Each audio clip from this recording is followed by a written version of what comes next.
You'll get over heartache. You'll get over heartache. You'll get over heartache. Welcome to yet another episode of What's Happening Now with Laura. This is indeed the platform where we make your stories our stories. And I've just changed the whole format of this show of What's Happening Now, and you will realize that every month I'm having a recurring guest. You know, like you watch your favorite series, you know, favorite television show, and then there's these recurring guest appearances. Yeah, we're gonna have a recurring guest appearance tonight. But before we get into that, just a couple of things that I want to touch on, and I know a lot of you have called me and sent me messages and asked me to touch on them, but tonight I really can't go into depth. In studio with me, one of whom is the recurring guest I spoke about earlier. But let's just talk about a couple of things, just briefly. This past Sunday, I attended, and what a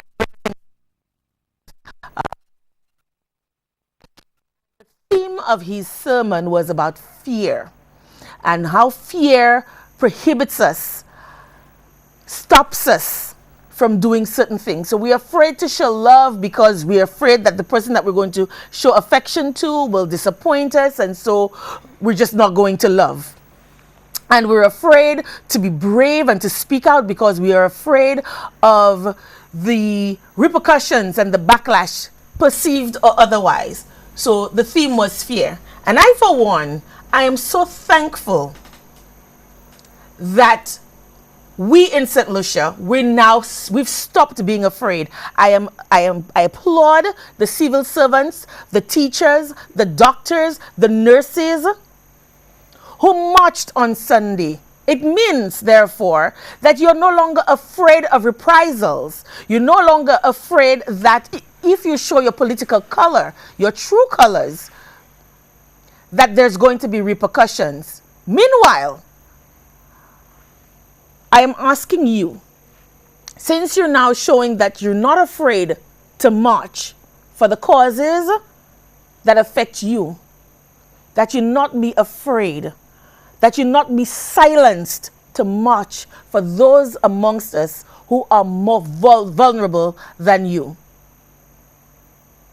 I'm talking specifically to the teachers and the nurses and the doctors and the other civil servants like the social care workers, the social services workers who come into contact on a daily basis with children, students who are being abused by their parents, by their teachers and their principals, by their very own doctors, by members of society who are in a position to know better.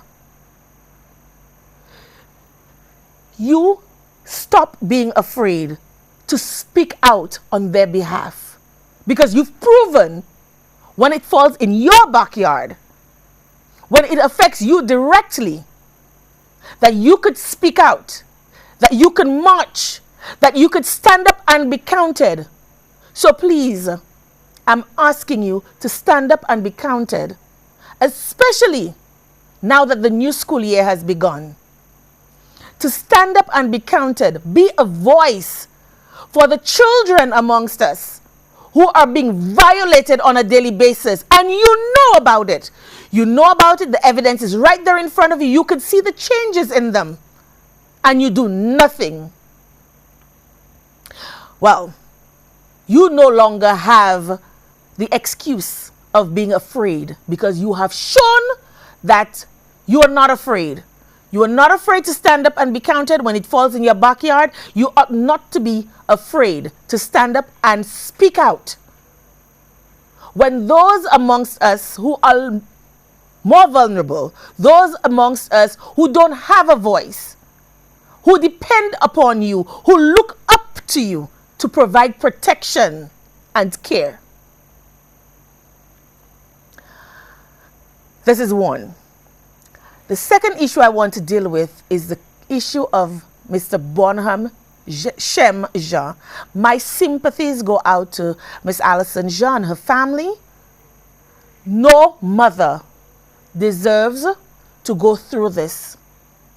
No brother, no sister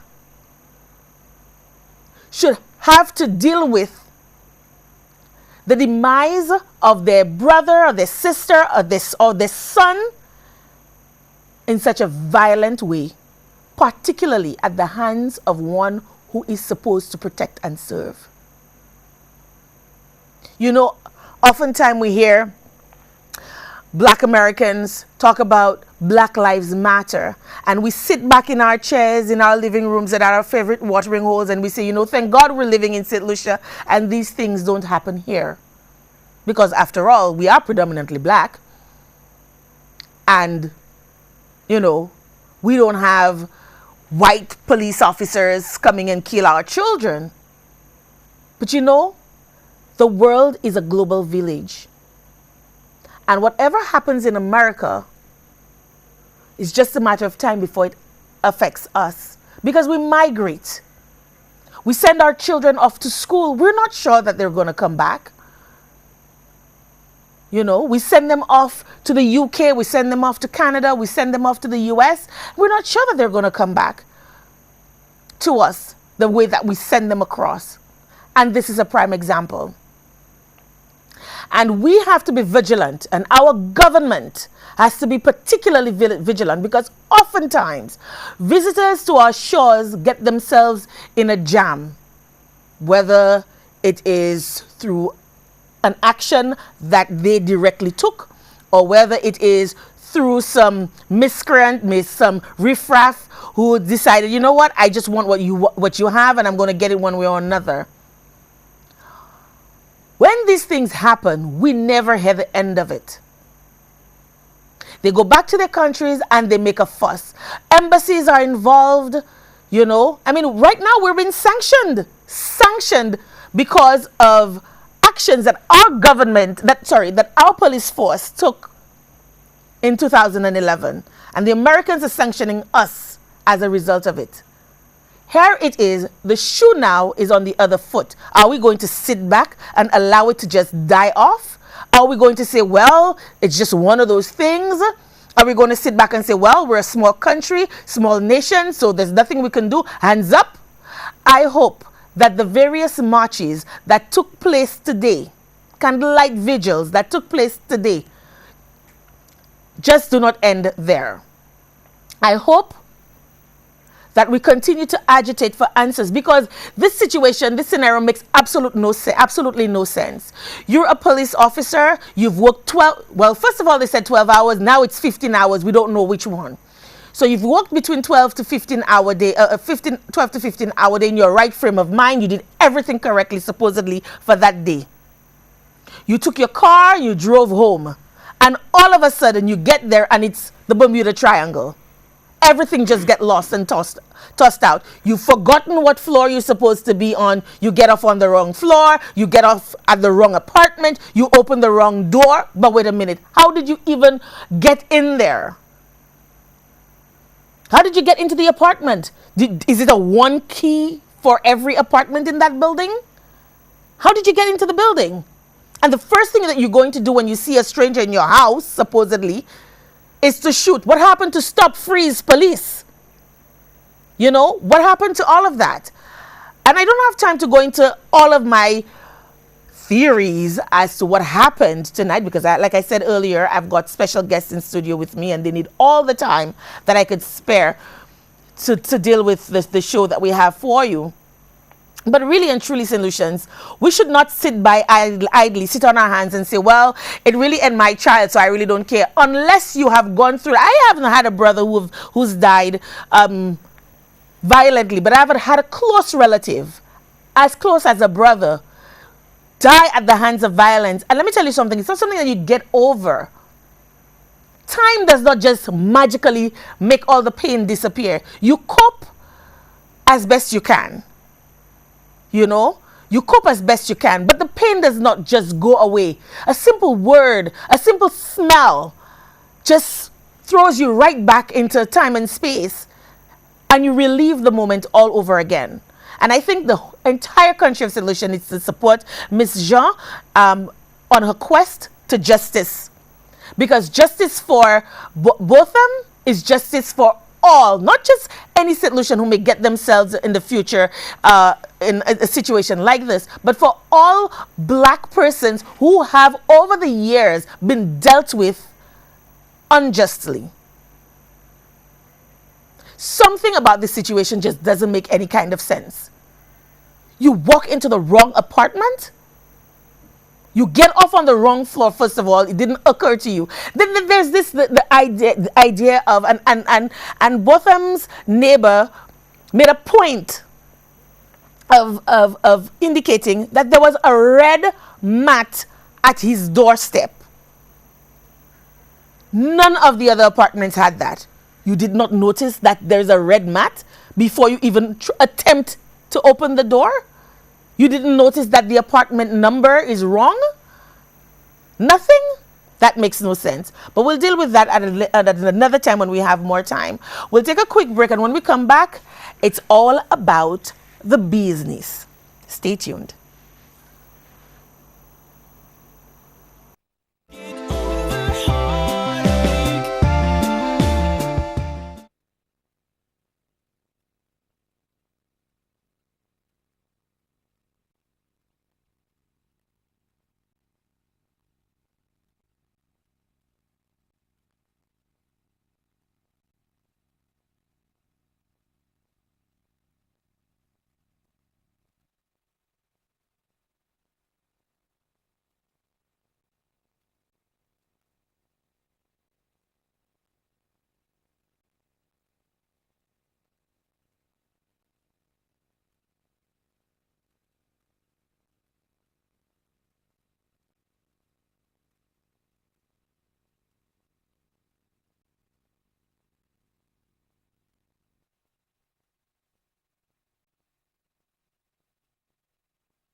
Welcome back, and thank you for staying tuned to what's happening now with Laura, the platform that makes your story our story. Tonight, it's all down to business. It's the beeswax. Let me tell you, earlier while I was doing my preamble, if you notice, I was trying to stay centered, but I'm moving across a little bit because to my right, there's a little buzzing going on. And those of you who know me very well would know that I don't do buzzing very well, and so it's taking all of my composure to be here. So let's get down to what's buzzing in studio. With me this evening is Mr. Richard Matthias, who is an apiculturist. We also have Mr. Jean-Luc Agard, who is also an apiculturist and a medical student, and our recurring guest, Mr. Giles Romulus, program coordinator for Jeff. Welcome, gentlemen. Thank you. For having So us. tonight we're buzzing. Yeah, we're buzzing. And I hope we can at some point get a close up. Oh my gosh, there it is. There it is. This is what's pulling me away from center this evening. And this is what we're going to be talking about this evening. It is such a fantastic topic this evening. It's when you start hearing what the gentlemen have to say about bees, their importance to our everyday lives, then you'll understand the buzz. But gentlemen, before we go into the buzzing, introduce yourselves. I mean, I've said your names, but tell us a little bit more about you and how you got into the beeswax. The bees. Okay. My name is Richard Matthias. I'm an apiculturist, a commercial beekeeper. I've probably been in beekeeping from almost 10 years, yeah. I would say close to 10 years I've been a beekeeper. I got into beekeeping by accident. I was working at a hotel as an environmental health and safety manager, and a beehive, a swarm landed on a lime tree, I think it was, by the beach in the hotel at Sandals. So they called me and said, well, there's a beehive, it's your job, you're the environmental guy, go and deal with it. So I got in contact with a beekeeper by the late Mr. Vavan, William Antoine. He died a couple of years ago, and he came with a small little box, and he said, okay, Richard, put a box here, cut the branch, shook the bees into the box, he covered it, and he said, okay, what time you finish your work? I said about 6:37. He said, okay, well, when you finish, just close the entrance to the box and bring the box home. And that was it. I've been a beekeeper since then. Got my first box. Wait. So the bees from the box. So they came and found me. But you took it home. Yeah. Like, why? I was curious. Curious. I was curious. He said, no, take it home. He said, take it home, try it out, leave it there for 2 weeks, call me in 2 weeks and I'll come and check it out. And he came, he checked it out, and that was it. On a natural instinct, a normal person that is, just to chuck that thing far away, much less stick it home. I must be far from normal. Absolutely far from normal. No, Now, you, Mr. Agard, Yes. you're a young apiculturist. Yes. How did you get into apiculture? Well, I study medicine, and I always thought that bees were interesting until I met Matthias, who showed me the way. He showed me that bees were just a little bit more than interesting. Sorry. So I saw him do bees, and how he cares for them, how he gets his honey, how he inspects the hives, and I'm like, this is a mini society. You see, bees follow the queen, but the queen is not the head of the hive. The hive is the head of the hive, believe it or not. That's something he taught me. Yes. If they wanted to, they could discard of the queen and they could make a new one themselves if they believe the queen is not functioning. And from looking at the way bees move, I said that this is a very interesting concept. So I asked Richard, Mr. Matthias, for some bees to see how they act, how they move along, and that's how I started to get into beekeeping. They say the more genius you are, it's just a thin line between genius and madness. Yeah, they do say that. It's a thin line between genius and madness, because never in my sanest moment will I say, oh, give me some bees, I'm going to take them home and observe them. Yeah, no, that's not going to happen. And Jazz, we're going to come to you in a little while. I'm still very intrigued by these Especially men. Crazy man. very special men in studio. Now, you said something earlier about the queen. You say like it's a colony, and they can discard of the queen.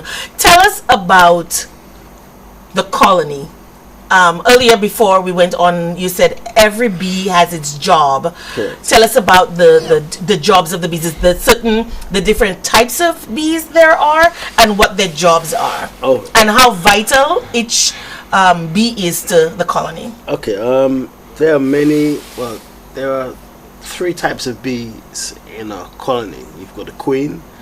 You've got a male bee, which is a drone. There are not so many drones, and the majority of the bees in the hive will be female, which are the worker bees. So let's say 90% of the bees in the hive are females. I'm suddenly starting to reconsider There you go. You see? being a bee.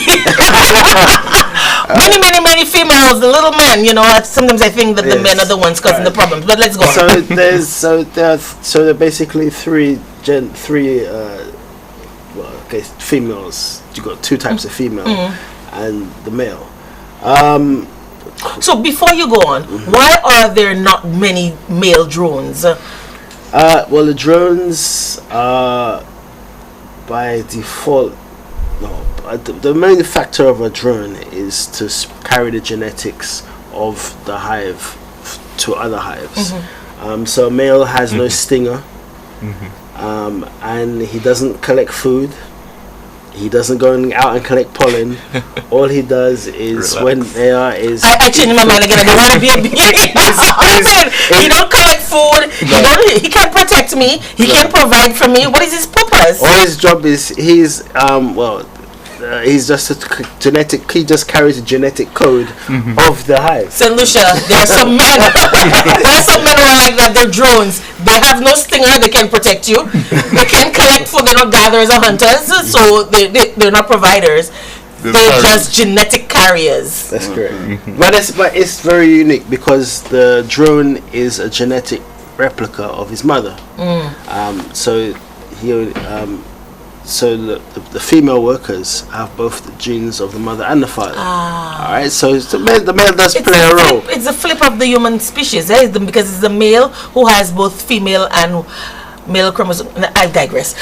We're going to that another time. I'm stressing it, doctor. The men have the Y chromosomes and the X X and chromosomes, Y. and the women only have The the X and Y, X. right, and the men, yes, and the X men and have Y. both the female and the male. Right. Well, But it's a flip for bees. yeah, but scientifically speaking, from what Richard is saying, is that the drone, specifically the drone, carries half of the maternal DNA. They don't have the full genetic makeup of a bee. Like the female worker will have the mother and the father, being that they'll be fully chromosomally balanced. Right. But the drone is just half of the queen. They're essentially flying sperm, so to speak, and they look for the queen There are some men and who are mate like with them. That's that. They're it. just That's it. flying sperms. That's Yes. it. Okay.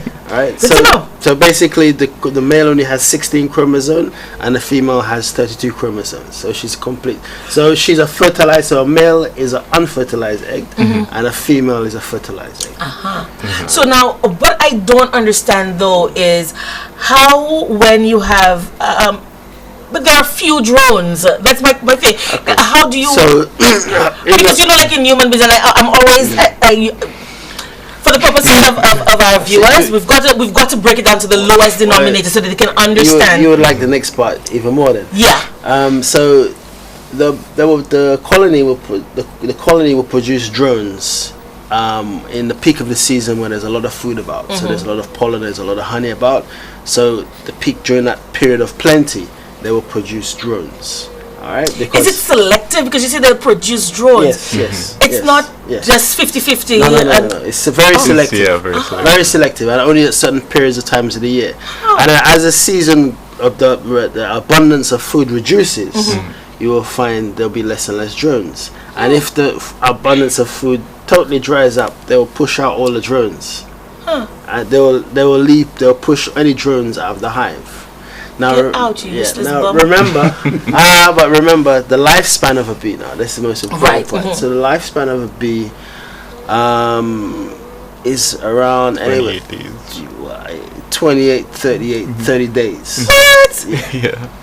And the queen will live for about 4 years. But she will lay about, in the peak of the season, she will lay about 1,000 to 1,500 eggs a day. Wow. All right, so this is why. So what is the lifespan of a female bee? Like not the, A not worker? the, not the Yeah, worker. 30 to 45 days, 35 Oh, to it's 45 just like what days. a cycle for. So it's a okay. cycle. So this is why you always find that everybody has a task. So from the beginning, when they're born and they come out, they're tending to the young. And from tending to the young, they will start to move food around the hive and do work. So around they're the always hive. busy, and hence the adage busy bee. Correct. Because from birth they're working, they're doing From the it. time they're born, they have a task to do. So the last stage of their life cycle will be going out to forage and defend the hive. This is the last cycle of their lifespan, which makes sense because if you have a high propensity to die is when you're outside the hive. So this is the latter stages of their life. So defending the entrance of the hive and going out to forage is to be the last week or so of a bee's life. Now I have some of your. If you can zoom in, we have some honey here, and in my cup I have some coffee, Yes. and it's sweetened by the honey Yes. that we have right here. Yeah. This I think it's this one that we have that I have in my cup. Yes. And that has just changed the flavor of my coffee Fantastic. tremendously. It's like putting creamer in there. That's You good. know, tell us about the flavor of honey. Can honey have different flavors, and why would they have different flavors? The honey will be a reflection of the different fauna that's available for forage at specific times of the year. Forage, or so you would say. So, for instance, at the beginning of the year, say from maybe January, this late December, January, February, you'll get a lot of glory cedar. That's a little plant with the nice white and purple flowers. You get a lot of that in the beginning of the year. So you get a lot of trees that will non-fruit trees that will start to flower early in the year. So you'll have this kind of floral bouquet. As the year progresses and you find the fruit trees and the citruses start to blossom, you'll find the bouquet of the honeys will change to have a more fruity flavor. All right, so depending on what's in season, what's in the environment, this is what your honey will taste like. So honey from the Caribbean is never going to taste like, say, honey from China, because we have different flora here. Correct, yes. Right. Correct. Now, how do you ensure the consistency of the honey? So you talked about in the beginning of the year we have more of the glory cedar and the flowering plants, catwood. and then later in the year you have different plants flowering. So you have how do you keep the consistency of your honey throughout the year? So for instance, I noticed that you have, we'll go into that a little later on, you have two different types of honey. Well, two different flavors. Two different flavors of honey. Flavors. Right. So if there's a particular flavor that I like and I want it throughout the year, would I be able to get it? okay, or is it seasonal? It's very seasonal, and it depends on what quantities is available. So, I mean, if there's a large amount of say capish, that's you have a lot in storage. Yeah, I mean, anytime we collect honey, we collect it, we label it, we has a batch. And then we're able to track that batch of honey to where we can tell you, well, if it's batch number 117, for instance, we can check our charts and say, well, that has that particular bouquet in it. And we try to store everything in separate drums so that we can catalog it carefully. But if that particular flavor you like runs out, you'll have to do with another So bouquet. I think it was Thomas. Since then, we've had a drastic decrease in the number of beehives that we have in St. Lucia and around the region. But we're going to deal specifically with St. Lucia for our purposes. At your farm, do you provide or produce honey year round, or is there ever a shortage of honey? Oh yes, yeah. There'll be a short of honey. Like for instance, now there's not much flowering in season, so we're at the tail end of the season now. Coming back to the tropical storms and the hurricanes that have passed, they have had a diverse effect on the climate, and Mr. Romulus, through Jeff, and a number of other agencies have looked at how we can best mitigate the effects of climate change. Because what has happened is that we don't have really a very strong agricultural sector. If you go to North America, Europe, you've got a very, very strong agricultural sector which depends a lot on pollination. Yeah, I think from 30% bees. of all food production in the US Yes. is dependent on bee pollination. Correct. So there's a massive abundance of forage available for the bees in these countries, where in St. Lucia, predominantly all of our forage would be natural. It's all local trees. Wild stuff. Yeah. So that's why I say wildflower. Ah. Natural wildflower. So what we need to, and we've also, so through climate change, you'll find a lot of the flowering patterns have either been pushed back or pushed forward. So you find our season this year started a little later, but then you started seeing things flowering earlier. So for instance, there's a tree called one of my favorite trees, a savannah tree that produces a very nice tasting honey, which we have one of these jars has it. It started flowering in August. Now, the savannah tree normally flowers in late September, October. So you find our season is being condensed. So it's very important for, as a commercial beekeeper, for us to have our bees optimal condition, so that when the flow does start, they're able to capitalize it as best they can, as soon as they can.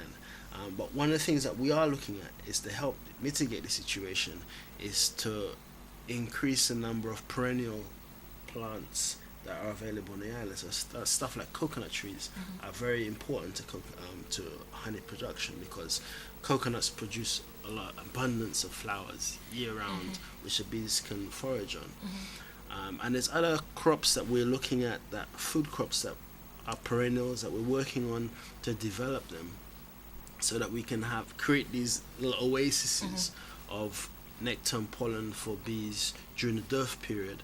So, and if we can prove to different farmers and prove to different people that, hey, listen, if you put down 100, 200 coconut trees and there are bees in your area, your yields will increase significantly because of the pollination from the bees. And there's crops that we're looking like Christophine. Christophine produce, once they start to produce fruit after 6 months, they will continually produce fruit. No, I did not know that. Yeah. And the unique thing about Christophine... And Christophine, lots of people love it, but it's so seasonal, you don't get it all the time. Well, not really. You can get should be able to get if there's not enough people producing Christophine. But you can't, huh? No. You don't get Christophine all year round. You should yeah, you should be able to. You should be able to. I mean, there's countries, big producers of Christophine in Latin America. No, I'm speaking about here in St. Lucia. Because Christophine hasn't really been a big favorite. It hasn't. There's not really a lot of farmers that produce it. I think there's only about you're thinking that it's a matter of supply and not that it can't be produced Correct. all year round. It's Yes, just yes. not enough Yes. farmers. Yeah. Okay. You've been dominating the conversation. I'm But sorry. we'll come back. No. It's interesting stuff. But I think our other guests again, we Of feel a little course. left out. Of So course. we'll jump across from Mr. Agar. We'll come back to you in a little while because I want to talk to you about the medical aspects of the bee and how important it is to us in that regard. So I'll come back to you, but jump across to Mr. Romulus over here. And it's so important what he's saying about our environment and climate change and how things change now. So he's saying that certain plants that used to flower earlier now flowering later, and that really impacts the bee production, the honey production for bees. Tell us how Jeff can now come in here to ameliorate or to help ameliorate certain situations such as this for the bee farmers, and how your organization has assisted Mr. Matthias here. Thank you, Laura. Good evening, St. Lucians, in St. Lucia, in the wider world. First of all, the Just Small Grants program has 3 objectives. I want to go back to these 3 objectives always. Do no harm to the environment, utilize the natural resources in a sustainable way, reduce poverty, create employment opportunities, new income sources for communities, and thirdly, develop capacity. So because of these three objectives, we are concerned with the entire value chain and the entire production chain. And we have learned lessons from the sugar and the banana days. In sugar, we were stuck in neutral. We were producing a raw product for the metropole and for the factories of Manchester and Liverpool, and developing the first world countries while we remain primary producers. We didn't learn from sugar. We did the same thing in bananas. We got stuck in neutral. I remember as a primary school boy looking at a banana essence bottle that was made, the essence was made in some other country, and I remember learning that we were the largest producer of bananas in the Windward Islands. Again, we got stuck in neutral, no forward and backward linkages. In fact, what the tourism industry has done is given us the opportunity for omnidirectional linkages in many aspects.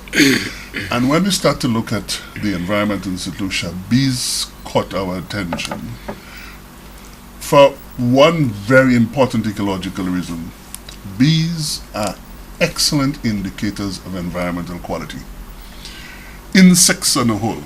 If you enter an area and there is complete silence, you bet your bottom dollar that the environmental quality has been compromised. Now, if you read Silent Spring, Rachel Carson, that wrote that phenomenal book back in 1961-62. Oh, by the way, listeners, tonight we are going to have a quiz. Absolutely. Oh, And we yes. are going to be giving away honey. And So let me please tell you, pay attention let me to the just, facts. Let me just interrupt just here. Right, that honey is so good. You've got. Let me tell you, I'm serious. I just need another cup of honey, of coffee to put More honey because it's that good. So Okay. please listen up and listen carefully and closely, because we will be giving a couple bottles of honey tonight, and it's that good. It's that good. So please listen to the facts, because Yes. during the latter part of the program you'll get an opportunity to answer questions and Yes. win a bottle of honey. And as I was saying, bees are excellent indicators of environmental quality. If you go into any place and you don't hear bees or insects, rest assured that there's a problem with the environment. And Rachel Carson captured that in Silent Spring. And that's a book young people should read, because in many respects it heralded the new environmental movement, the modern environmental movement, and so on. We saw it in St. Lucia when we were growing up in the 60s. Jack Spaniards were everywhere. Bees were everywhere. And I've been bitten by bees. Many solutions, I'm sure they can't tell you the last time they saw a bee. Yet we were stuck in neutral with bananas, and we continued using chemicals, using pesticides. That came out of the 1960s, the period that was referred to as the Green Revolution. A lot of our agronomists, a lot of our agriculturists were trained with that in mind. The Green Revolution brought about a phenomenal increase in productivity of such things like wheat and maize and soya. In fact, it helped to address poverty around the world. This American agronomist called Norman Borlaug, who came out of the US and was working in Mexico, did a lot of experiments with different species of maize and wheat.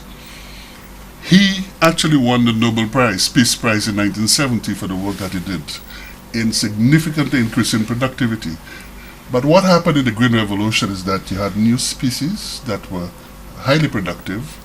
In order for them to be productive, you had to use a large amount of pesticides, a large amount of fertilizer, a large amount of water. So we increased production significantly. In fact, it helped address poverty in places like India and the Philippines. So we had a Green Revolution. And then the pesticides started to seep into our food chain, into our water. And today, and we use a lot of pesticides, I mean in the banana industry and in agriculture. And today we have a phenomenal increase in cancer. And our oncologist is telling us that there is some link. In Martinique, University Descartes from Paris has shown that there's a link in the banana industry. And the point I want to make is that if there's no bees, environmental quality is compromised. And we have invested over $200,000 since 2012 in projects in St. Lucia, from the East Coast, the South Coast, the West Coast. And recently, our more recent investment is for a group calling themselves the Ianola Apiculturists, led by Matthias. Okay. And what we want to do is not be caught in the neutral as in bananas. Right. We want to look at the entire value chain. So honey, yes, but propolis, yes, but epitoxin, yes. And just to give you an example, I was looking at a few references before I came in. If you get 1 gram of gold tonight, a lot of solutions will take it. I want to bet you $100. If I give you a gram of gold now, you will take it.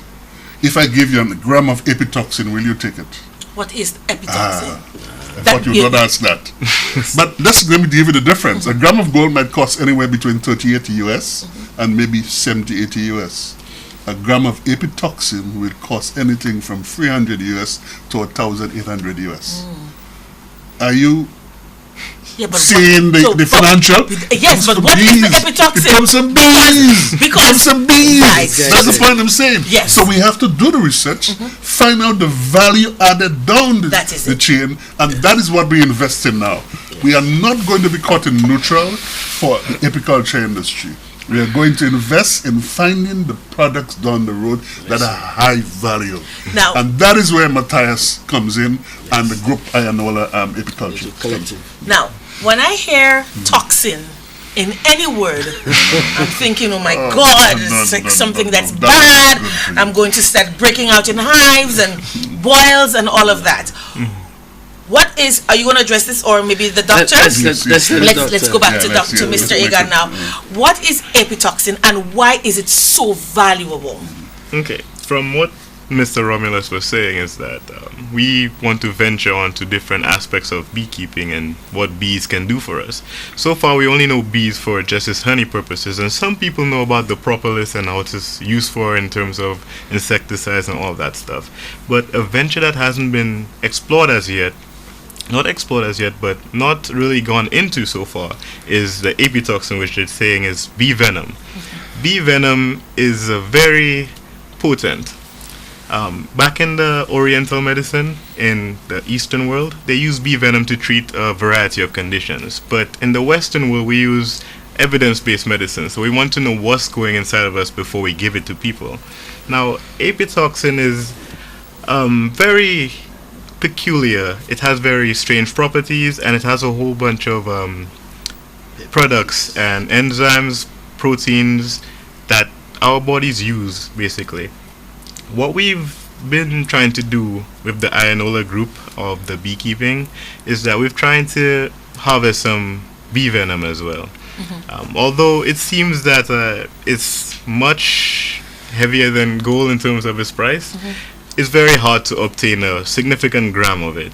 In order to get 1 gram of bee venom, you might probably have to go through over 200 hives, or probably around that, just to get 200 hives, 200 hives. not bees. Bees to get a significant So quantity. get a significant quantity. So if in the process, you probably be able to collect about just under a gram, about 0.6 of a gram in any one take. In one taking. In any one taking, you'll be able to get it. So you've got 10, 20,000, 30,000 bees will sting a product. But let's go into but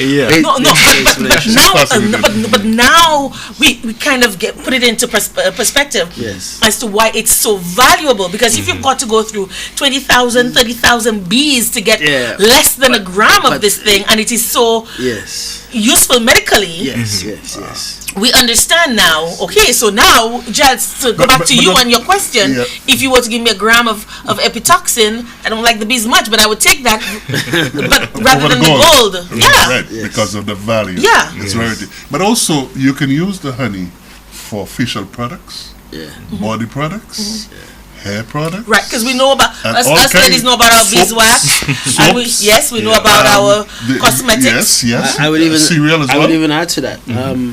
In the advent of our bodies becoming resistant to antibiotics, in the UK, the National Health Service put out a release, I think it was this month, stating that to treat wounds and the common cold, one should consume honey rather than taking antibiotics. So the British government itself has even said, let's go back to this more Naturopathic. natural, a basic, simplistic way of resolving certain remedies, resolving certain ailments with these, natural remedies that. Okay. I think let's take that point further, because the medical fraternity is also finding that superbugs are emerging from the overuse, excessive use of Pesticides. antibiotics. Oh. Antibiotics. Yes. And you can Yes, actually it's true because you take this thing over and over, and all of a Precisely. And you sudden, build immunity to it. yeah, you build immunity. Yes. And it's getting also your body is developing an immunity to antibodies through the food chain as well, because your beef, your chickens, all these animals, all those hormones are being and everything. all being treated with antibiotics as part of the growth as part of the growth process, and then you consume it, so your body is developing a resistance to the antibiotics through consumption as well. So this is why the hive is such a potent source of medical genius, because propolis is something that is in cough syrup. They add it to the cough syrups, but we still haven't really finished on the apitoxin, because Yes, let's go back to let's finish the on that. doctor in the house. Yes. Medical Soon to be. students. Soon to be. So, what I was saying before is that apitoxin has not really been ventured so far yet. A lot of research has been going through, and they've realized that there are significant quantities of a product called melatonin, apamide, and MCD peptide found in the bee venom. But first, it has to be refined to a point which we call 99% crude bee venom. Before that, bee venom has impurities when you collect it, like pollen, honey. You don't really want these things inside your body, really. So in terms of injecting, right? Yeah. So we have to refine it into a 99% crude form in order to get these products. And so far, they have been saying that a lot of research has been done to eliminate the allergic reaction from the bee venom. There's two products called phospholipase A2 and hyaluronidase that if we inject in our body right now, most of us will get something called an IgE mediated reaction, which is breaking out into hives, as you said, breaking out into an allergic reaction, which we don't want. If we're going to use bee venom to treat people, we want to make sure it's safe for everyone and not a selective populace, right? So this is our goal, to collect bee venom. Now, the medical applications for bee venom right now is mainly rheumatoid arthritis, which they've been looking into. Before, in the past, in the Eastern world, for Oriental medicine, they used to dip the pure bee venom into needles and use it as acupuncture needles to treat rheumatoid arthritis. If acupuncture works or not, it's people who believe it might work for them, but they've been using it for quite some time, and it's been effective in the Eastern world. So we have been saying that we can probably use some of these kind of methods in our practices to treat people. Another use is for acne. Acne has been quite... Now you got my attention here. It's like quite no, seriously, because I deal with a lot of teenagers, a lot of young girls in particular, and there's this age range where acne is a huge social foe. Yes. For want of a better word, a huge social foe for these young girls. So it's interesting that something as maybe they're less menacing now. Yes, are less menacing now. But they're pests, as far as we're concerned. When you see a bee, you just want to smack and kill it, because you just want to get it away because of you don't want to get stung. Yeah. Right. So now we're going to pet them and love them and put them out back in nature. You're on the right track. Yeah. So tell us about the acne for acne use. It's still being researched into, but so far there's a bacteria called Propionibacterium acne that they say, throughout research has been saying that the bee venom combats it very effectively, and topically putting it on your face, it should be able to relieve the acne by a significant amount versus the other creams, the emollients and whatnot. That are chemical-based anyway. Chemical-based, yeah. So we're using natural ways of moving acne.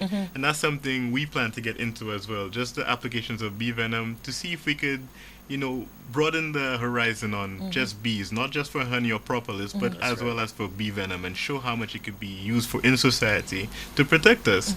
They're little workers, our little workers. Yes. So, And so when they say you're busy as a bee, they know what they're talking about. Yeah. So we're not just into the honey production. No. This is the low hanging fruit. Right. This is just the sweetness, sweetness in the pot. Let me tell you, it's really sweet. I mean, it's not, and that's the thing.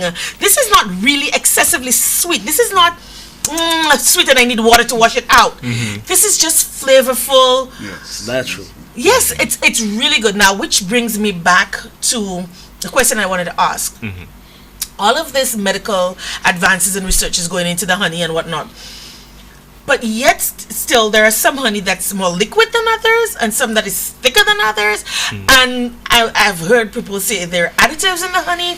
So tell us about the proponents of natural honey, like no additives, or honey that has been watered down, so to speak. In Europe, North America, a lot of the honey is pasteurized. So this is raw honey. It hasn't been pasteurized, no heat treatment. It's just as it came from the hive. This is how it is. And you find that in North America, Europe, because the demand for honey is so high, and the legislation is so lapsed that they can add stuff like cornstarch sweeteners and they make blends of honey and cornstarch sweetener mix, and they package it as honey. So this has been coming out in recent times. There was I think a study was done in the US that they found like 90% of the honey in the supermarket shelves were adulterated, mixed with some kind of sweetener. Yeah, because I think in Canada, some time ago, the maple syrup industry went through that huge overhaul because a lot of what was passing for maple syrup really wasn't maple syrup, was really corn syrup. Because the percentage of corn syrup that was added to the maple syrup was so significantly higher than the maple syrup. And maple syrup in and of itself is huge commodity. It's very, very expensive because it is so hard to harvest. Right? And the flavor is different. So the same thing is with the honey. Well, that's that also, but also remember the characteristics of the honey will also be dependent on what the bees are foraging on. So for instance, I'll give you an example. One of my favorite honeys in the UK is a honey made from borage, the borage flower. It's a little blue flower, but it will set hard after a week. So it's a very clear honey, and if you, it's like when they do into competitions, they will like fill the jar halfway, and they'll let it set hard, and then once it's set hard, they'll fill it with another set. So you'll have two colors of honey in the same jar, but it's the same borage. So different nectars behave differently. So some things will set, like if you rapeseed oil, when the bees will forage on that rapeseed will set inside the comb itself. It will set in and have to use a special type of extractor to take the honey out. I'm glad you said that, because a lot of people say if the honey gets hard in the bottle, it's not pure honey. No. So a lot of people, because we have a store, my family owns a store, and we sell honey. And so people would come and say, I want, is that honey pure? And they'd make a production, especially St. Lucians living abroad. And they will come and say, oh, I don't buy honey in the States. I buy 5-6 bottles of honey in St. Lucian. I go away with it. And I want pure honey. Is this pure honey? And if the honey gets hard, it's not pure honey. And they make such a production of the pure honey. So I want you to again reiterate that it is what the bees... Yeah, it's all dependent on the fauna that the bees are... The flora, you mean? The fauna, that the bees are forage that they're getting. There's some flowers the nectar will behave differently to others. So they should not really be that. I mean, for me as the Belarus honey and any honey that goes through the processing facility that we have, is that, I mean, this is certified. Our processing facility is certified by the Ministry of Bureau of Standards, along with the Environmental Health. So we carry certification from both of these organizations. And if you notice, we have the Taste of St. Lucia logo on this, and we work. And so all this is through TIPA. So we put our product through rigorous testing and standards. And that's important for you as well, Yes, it Giles, in terms of meeting the standards set by the various organizations set out for just that. That whatever projects that your organization, I don't want to say sponsor, but Work with, that you work with, Yeah. that the product is of a high standard and 100% good for consumption. That's important, I think. And what, of course, our ultimate objective or goal is improve environmental quality for St. Lucia. And if we are going to move towards that goal, then bees become an important component, the fauna within that environment, ideal environment we're looking for. And by understanding the life cycle of bees and the possible products that can come out of it, we are creating a sustainable economic opportunity. Yes. That takes us to the way we treat our environment as well.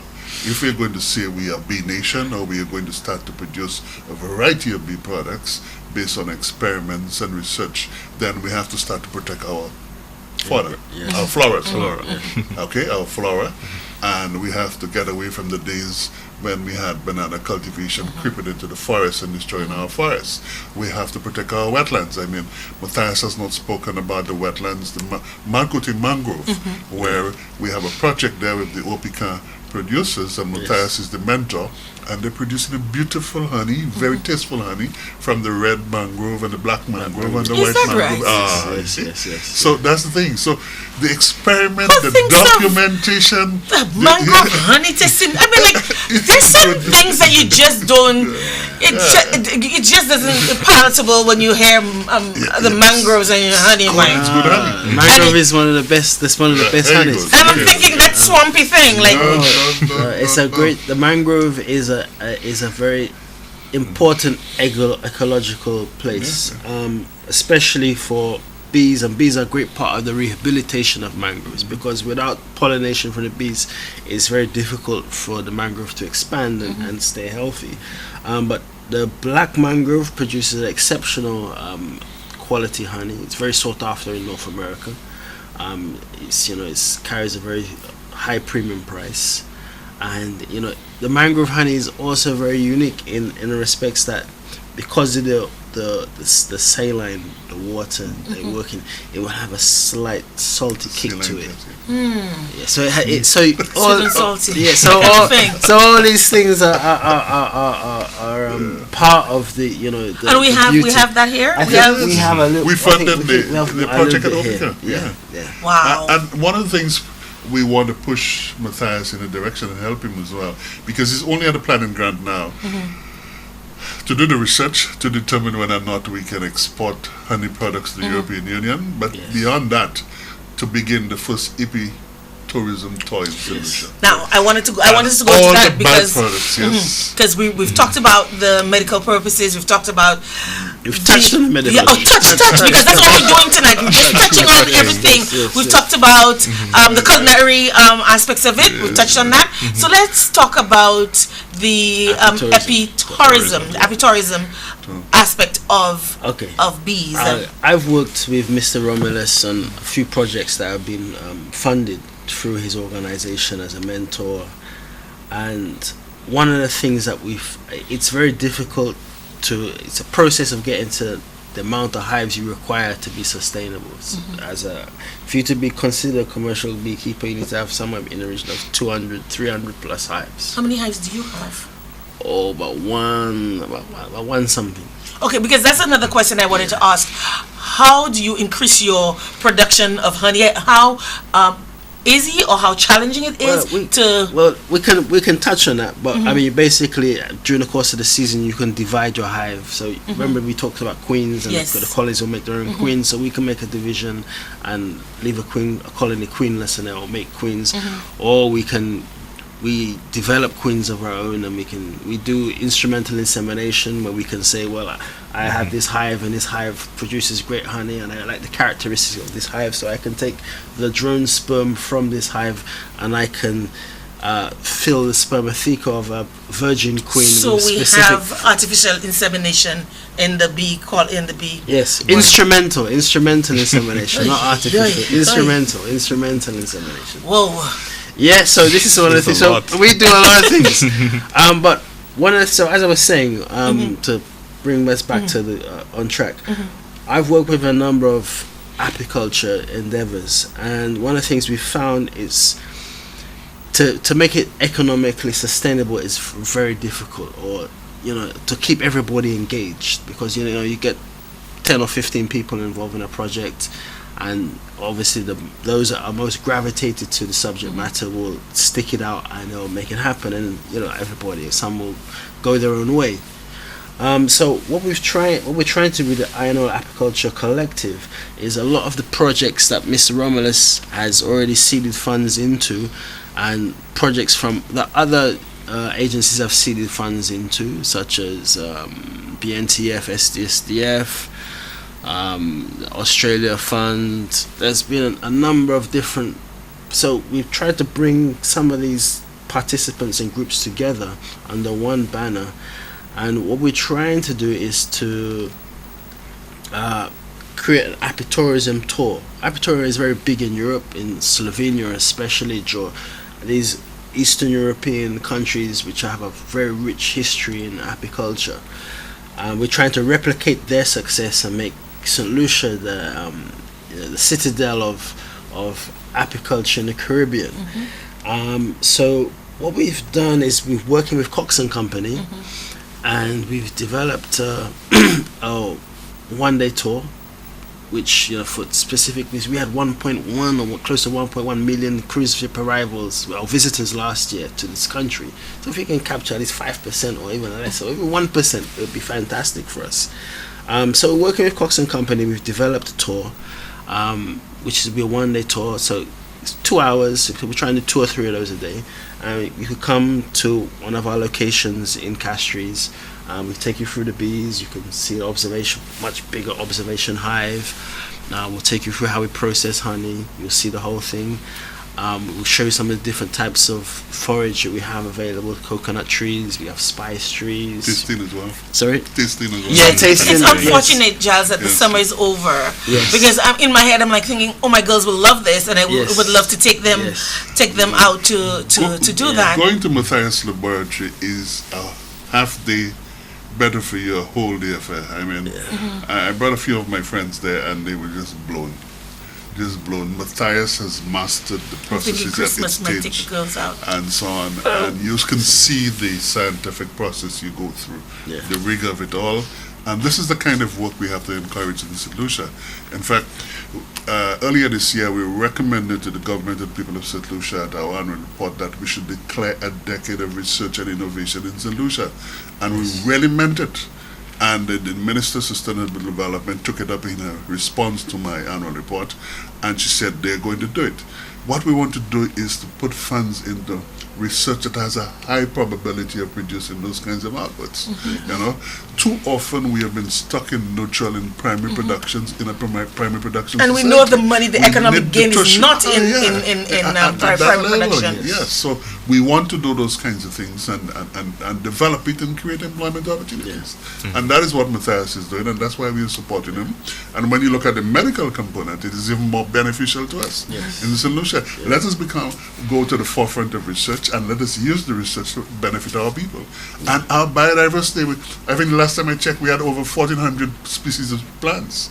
Several of our plant species are endemics for no other way in the world. That means we have the genetic makeup in solution. No other country, no America or Europe or has it, or Africa. We have it in solution. Let's do the research. Let's find the benefits and let us put it out. Let's patent the products. Let's, in the name of St. Lucia. Key to what you're saying, and germane to what I hear you saying, is research. Information is key. And in St. Lucia, we have a serious dearth when it comes to information. We don't have any information. There's no repository of information anywhere on any subject, on any topic. Laura, that is why 2 years ago we invested in the establishment of the Vaughan A. Lewis Institute for Research and Innovation. It's part of our longer dream, our longer vision for St. Lucia.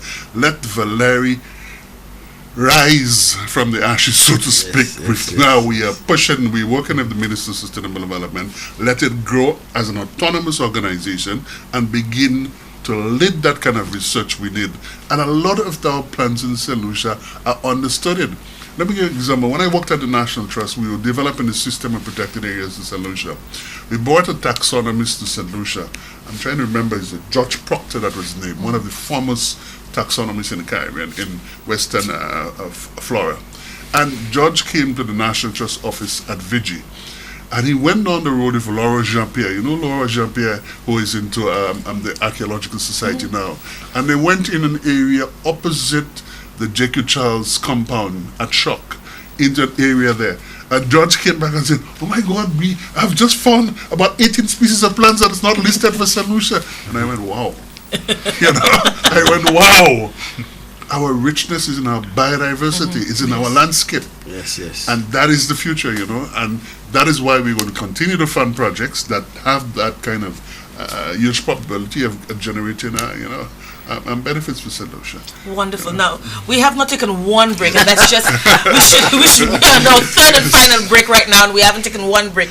This speaks to the richness of the conversation and amount of information, and it's just so I'm telling you people, I never thought in my wildest dreams that bees, those little things that just so get me so jittery, are so fascinating. We'll take a quick break, and when we come back, we'll have more with our guests. Stay tuned. You'll get over heartache.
We interrupt your regularly scheduled program to bring you this breaking story.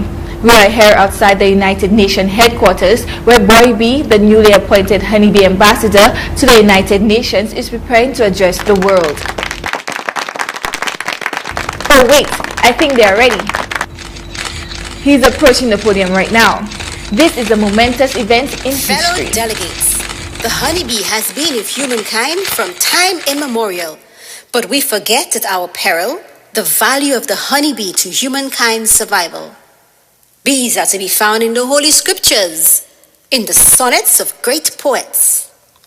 They beautify the earth, and humankind is the great beneficiary. My small island state of St. Lucia, like the nations of the rest of the world, is now engaged in a great effort to stop the decline of the honeybee population. This is a task that no individual nation can achieve alone.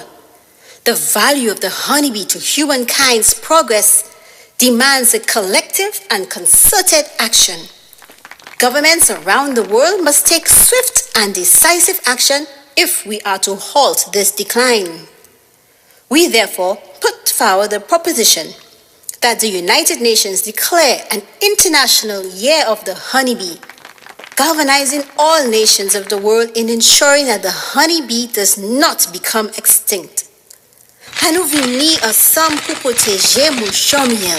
Ça c'est affaire non toutes ces mamailles-là. This message brought to you by Act Now Generation with funded assistance from Jeff, SGP, UNDP. Welcome back, and thank you for staying tuned.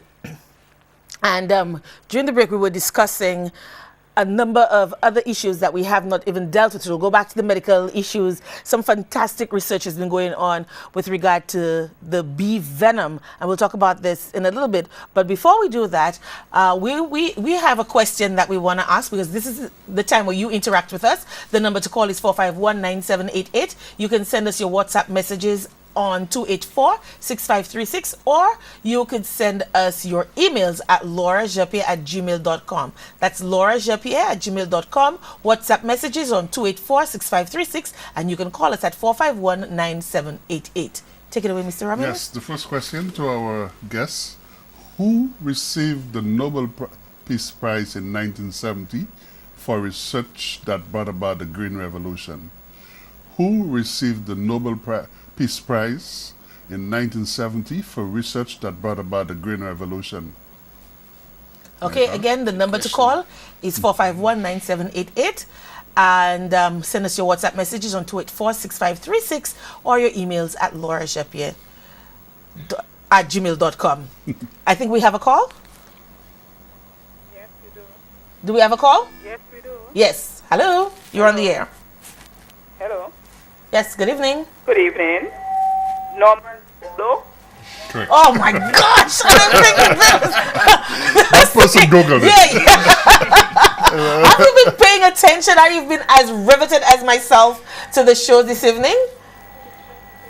Hello? Yes, I have been paying attention. and you didn't Google very it. Intensively. Very good, very good. You'll give our producer your name off air, and the usual applies. You come with your valid ID. Okay. And you can come up to our studios to collect your honey. And let me tell you, this is a fantastic prize. Huh? Okay. That honey is very, very tasty, very flavorful. Yeah. Not just sweet with nothing, no substance behind it. Thank Very, you. very flavorful. Thank Oh, you you know so the much. honey. Okay, thank you so much for calling. Right, so that was our first. Perhaps we should give another question. Yes, you can give another question right away. Yeah. How many balls of hen we have there? Okay.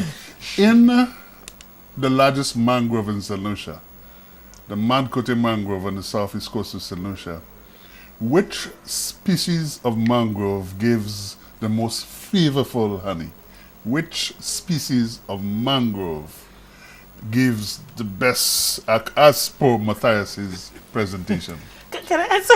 No, no. But no, seriously, you need. Anyway, We have a project in the Mancote mangrove. I want somebody to tell us which species, and you don't have to go into the scientific name. Okay. we have a call. Hello. Yes, hello. Hi, good evening. Hi, good evening. How are you?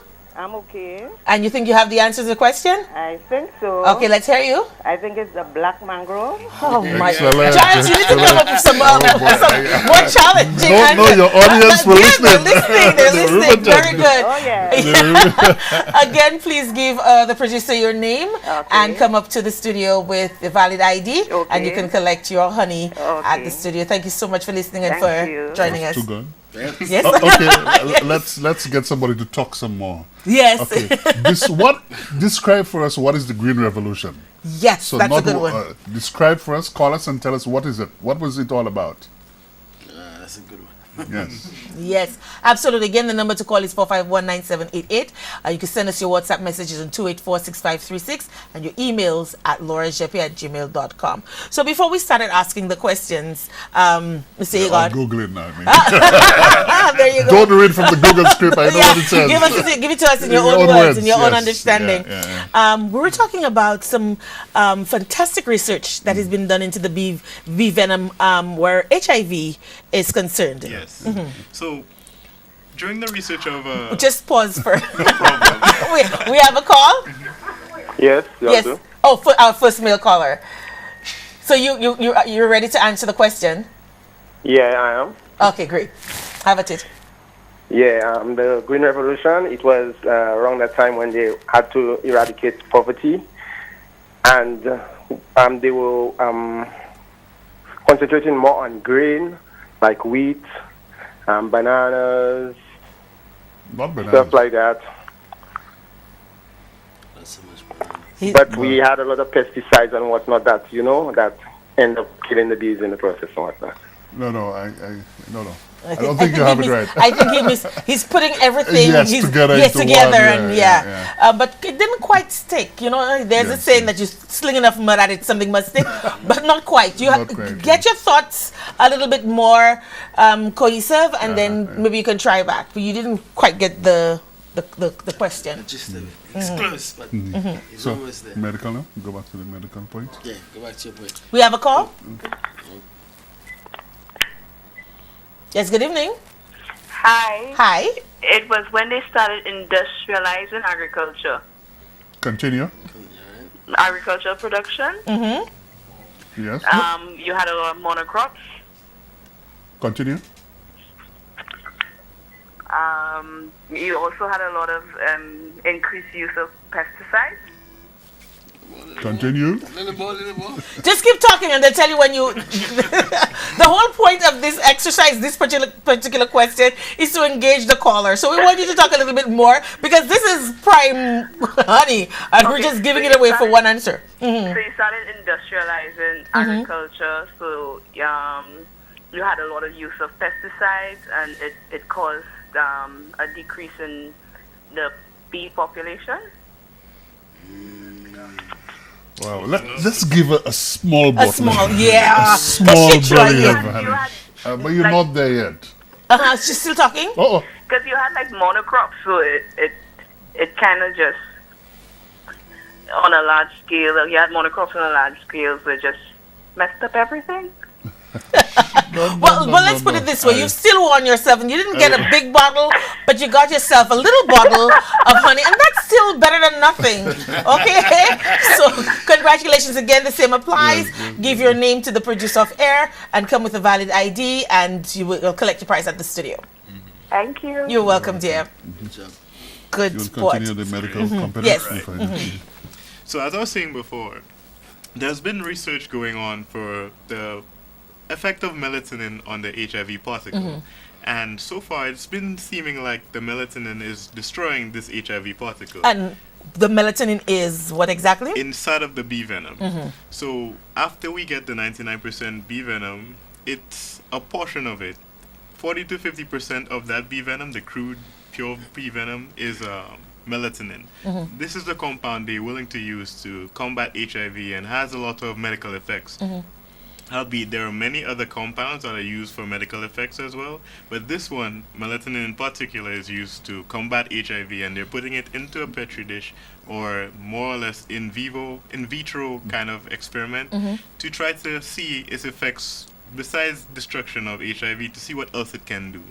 So they've been looking at more research centered around these intracellular organisms like Staphylococcus aureus and again the bacterium Propionibacterium bacterium acnes. It's been going along these kind of research to see the effects of melatonin on them. Okay, so we have a call. Just pause for a minute. Yes, good evening. You're on the air. Okay, your television or something is too loud. We're getting a feedback. Good night. Yes, good night. Excellent program as usual, Laura. Thank you. So George? And of course you have my friend Giles again. Yes, yes. Yeah, he's our recurring guest once a month. I want to answer the question because it's really unfair. But I just wanted to make sure that the people get it right and Giles gets it right too. Oh my God. The Green Revolution yes. was brought about by genetic research. The whole issue of manipulation of the genes, especially by Bollard in the question of the grains. And that was where you got hybrid, what is known as hybrid vigor, heterosis coming into play.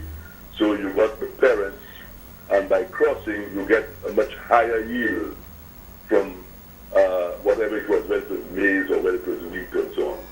So it was the genetic manipulation of the plants that was of importance in the whole thing.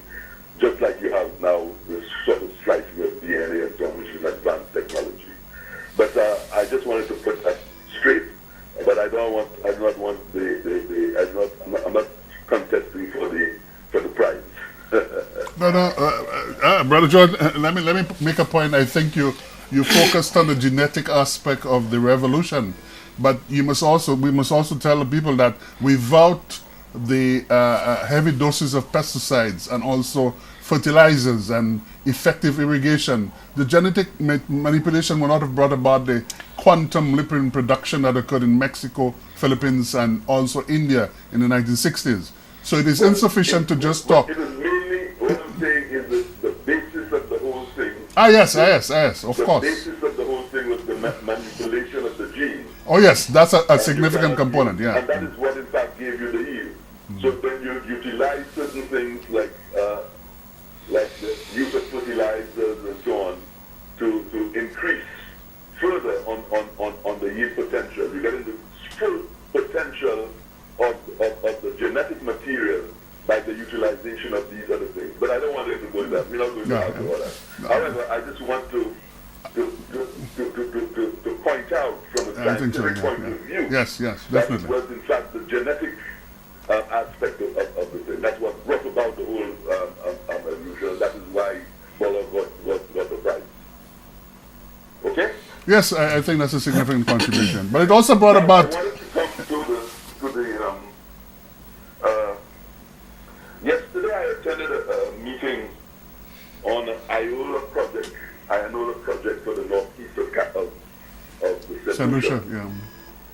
And that area is of great importance to the two gentlemen that you have there in terms of apiculture. I call it apiculture, by the way.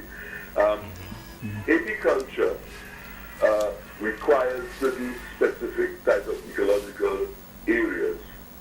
And to be able to develop economic production, you need a volume. Right, The volume is important. So you need vast areas of land. It is all well and good to have a few hives and so on. But if St. Lucia has to go into it, it has to be done on a very large scale. Yes. And what I'm suggesting is that, and there are very large areas of land that are not really suitable for agriculture, but are mainly for agroforestry, silviculture, and that kind of area. Yeah. And you have a block of land that starts right out from what I call the T-bomb areas, right? You know the T-bomb, of course. The which areas? Go again? The The T-bomb. T-bomb. The T-bomb. T-bomb. Okay, yes, T-bomb. Which also, T-bomb. Yes, got It it. also gives very, very good honey. Yes, it's a staple, And yeah. it stretches from Yes. all Bordelais and all that area. Yes. Okay? That gives a special type of honey, just like you have Campeche and so on. You have the Campeche and they give a specific type of honey. Yeah. The T-bomb gives a special type of honey and so on and so forth. So that area north of St. Lucia, from the time you reach Fordor, going right up to Cardinal in the north. Casaband, Casaband, Debarra. Debarra, Kaizen, Yes. that area. These are areas that are ideally suited for apiculture. All right? And what I'm suggesting is that if St. Lucia wants to go into that particular area, you must have greater volumes. So it's either that the land can be leased or rented or whatever it is to gentlemen like that, so that they can increase on the acreages, so to speak. Yes. And get the volume that is required. Because the toxin that you're talking about is in micrograms. Correct. And for you to get micrograms. that is of significance, you would require a very, very large volume of material to make it.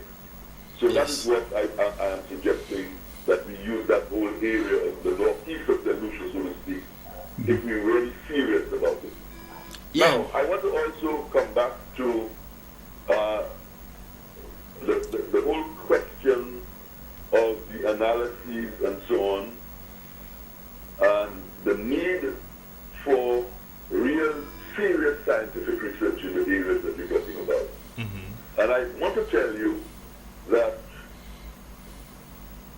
in the 1970s, there was a thing known as the Produce Chemist Laboratory at Union Agricultural Station, okay, which did a lot of research by fellows like Mr. Desmond Destin and Henry Lubin. And in fact, there was a team of guys, just like you have these two gentlemen, which is a team. You even had a chemical engineer. So you need a team of scientists to be able to deal with all the aspects of the analysis that's required for the value-added products that would bring you the money. And we have to cover the sad thing about it is that we did a lot of research on things like passion fruit and so on, but there were no entrepreneurs to take it from the laboratory phase to bring it into an economic development phase. So that is something that has to be done in collaboration, not only with the government, but also with the private sector, and of course the funding people like yourself, guys and Jeff and so on, to push that forward. So I just wanted to make those comments. Yeah, very good interventions. Very good interventions, I thought. Yes. The Northeast Coast area is, we have done studies in plants and the species of forest found there, and you're correct. It's an ideal place that could be looked at, and Jeff funded project, not my Jeff, but the mid-Jeff, the medium Jeff, and I'm sure they can introduce apiculture in a big way in that part of solution. We do have apiaries along the east coast, in Prale, and along in the Babanu area as well. We do have other apiaries along in that region, so we are in those areas. So that's very good observation, we do. It is an en masse. I mean, we are looking to try to, in initial phases, to develop at least 4 apiaries as part of the project that have at least 200 hives at each maybe not specific apiary, but a density of hives in a small enough area that has at least 200 hives in each of these areas, for the sake of when we harvest the apitoxin, we need to harvest enough in one area. You harvest apitoxin in batches, and a batch must consist of apitoxin all collected in one day, and then from the same vicinity, in the same neighborhood, so to speak. So we're trying to have clusters of at least 200 hives in each of our test areas. The volume is really important. Yes, definitely. Yeah, it's anything to do with bees is volume. Honey is a numbers game. The more hives you have, is the more volume of production you will have.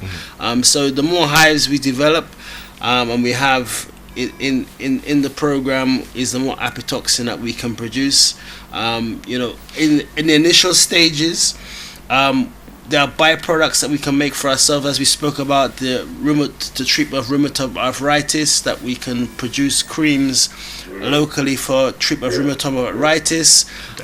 We can also do stuff for beauty stuff, to takes out the wrinkles from your skin. Ladies like that, so it's like a Botox. It's like a Botox. Except for it's natural. But in the initial phases, we do have buyers in Europe for our product that's going to buy our processed apitoxin at a premium price. The generate for unprocessed apitoxin is anywhere from between $30 to $70 per gram, and processed apitoxin is in the hundreds of US per gram region. So this is the market we're initially going for, and then as we develop and we have enough, we have a surplus of product, we will start to maybe branch out or encourage local entrepreneurs to start making products such as the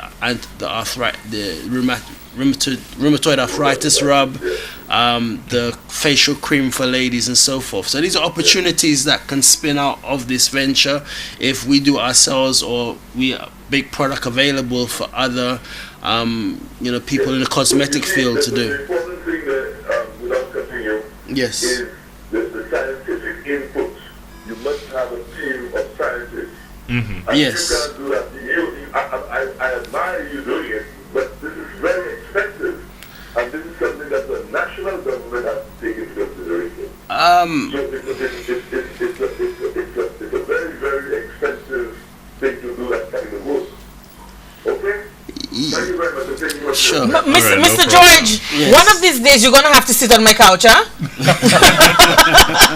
You're going to have to sit on my couch. I may have to give you a call with regard to that. But thank you so much. Always a pleasure hearing from you, and your contributions are always invaluable. Thank you so much for calling. Okay, thank you. Okay. Right. Now, I think we can safely say that was our last caller.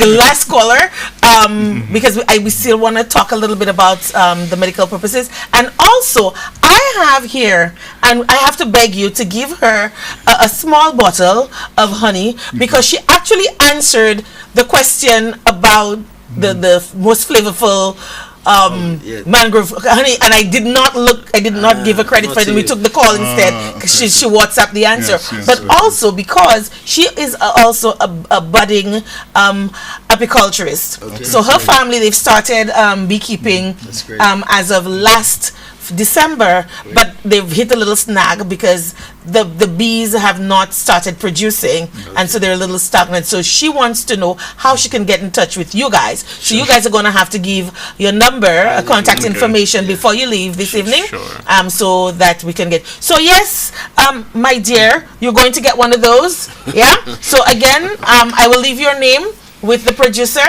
and all you need to do is to come with your ID, and you will collect your bottle of honey at the studio. So quickly, because we run out of time completely.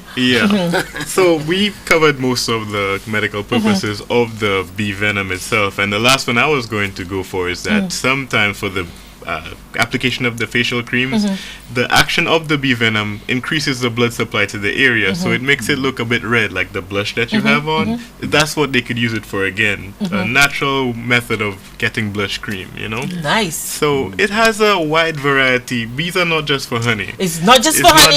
It's not just for beeswax. It's not just for candles, because that's the main three things that we know. The bees for is the honey, the candles, and the beeswax that we use in our hair. So now all our viewers know that definitely bees are not just for these three things or for stinging. And they're also indicators of environmental quality. Yes. Absolutely.